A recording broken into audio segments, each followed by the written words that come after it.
ईद का दिन था, सहाबा ने कुर्बानियां करने में पहल कर ली। अभी हुजूर की कुर्बानियां खड़ी हैं। ईद के दिन शौक होता ना हर बंदे को, सबसे पहले मैं जानवर ज़बह करूं, तो उन्होंने कुर्बानियां करने में पहल कर ली। या ये कि यौम शक का रोज़ा रखा, शाबानुल मुअज़्ज़म के 29 दिन गुजारने के बाद चांद देखा जाए।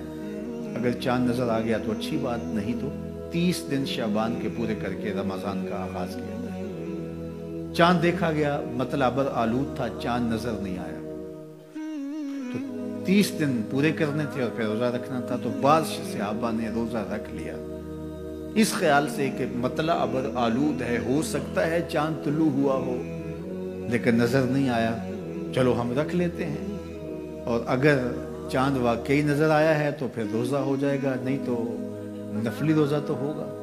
हुजूर ने नहीं रखा, कुछ सहाबा ने रख लिया। अल्लाह ने कुरान नाज़िल किया, ऐ ईमान वालो, अल्लाह और उसके रसूल से आगे क्यों बढ़ते? जब रसूलुल्लाह ने रोजा नहीं रखा तो तुम कौन हो? हुजूर की कुर्बानियां खड़ी है, तुम ज़बा कर रहे हो और चाहते हो कुर्बानियां हो जाएंगी। हुक्म आया, कुर्बानी तुम्हारी नहीं हुई, लेकिन चूंकि अल्लाह के नाम से तुमने ज़बा किया है, हलाल हो गए। ये जल्दबाजी का गोश्त है जो तुम खा तो सकते हो, लेकिन कुर्बानियां नहीं हुई। दोबारा लो और ज़बा करो, इसलिए कि तुमने रसूल से पहल की है। ये तुम्हारे रोजे नहीं हुए, इसलिए कि तुमने रसूल से तकद्दुम इख्तियार किया।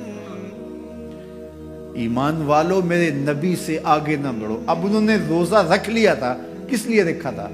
अल्लाह की रजा नसीब हो, इसलिए रखा था ना। जल्दी जल्दी जानवर ज़बा कर लिए थे इसलिए कि अल्लाह राजी हो जाए। हालांकि उनके हाशियाए ख्याल में भी नहीं था कि हम हुजूर से कोई पहल करने की कोशिश कर रहे हैं। ये इत्तेफाकन हो गया। शौक था कि अल्लाह की हुजूर कुर्बानियां पेश कर दे और उसमें जल्दी हो गई।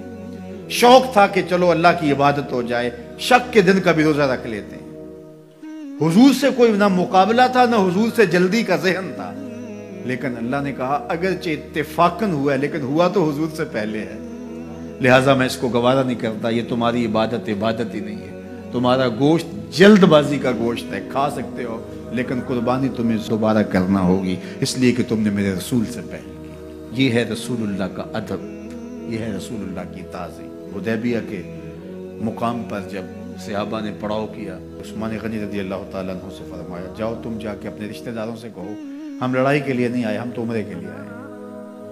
तो हज़रत उस्मान गनी गए तो उन्होंने कहा कि उस्मान, हम उम्रा उन्हें नहीं करने देंगे, लेकिन अल्लाह का घर सामने है, चलो तुम आए हो तो तवाफ कर लो।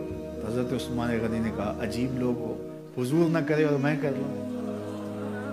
अल्लाह अकबर। अच्छा, सहाबा के ज़हन में भी ये बात आई, उनको तवाफ का वहाँ मौका मिल गया होगा।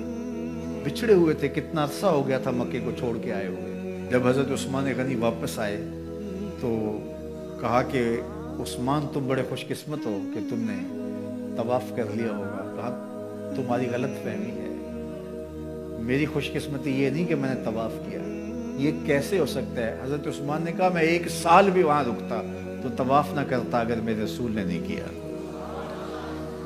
तो दीन ही वो है जो हुजूर के ततब्बो में हो, हुजूर की इत्तिबा में हो, हुजूर के पीछे पीछे हो। हुजूर के पीछे लग के अल्लाह मिलता है, आगे चल के नहीं मिलता।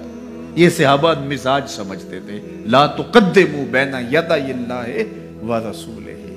अल्लाह अकबर। इसलिए खुदा तक पहुंचने का रास्ता ही यही है, बखुदा खुदा का यही है दर, नहीं और कोई मफर मकर। जो वहां हो यहीं आके हो, जो यहां नहीं वो वहां नहीं। वही ला मकान के मकी हुए, सरे अर्श तख्त नशी हुए।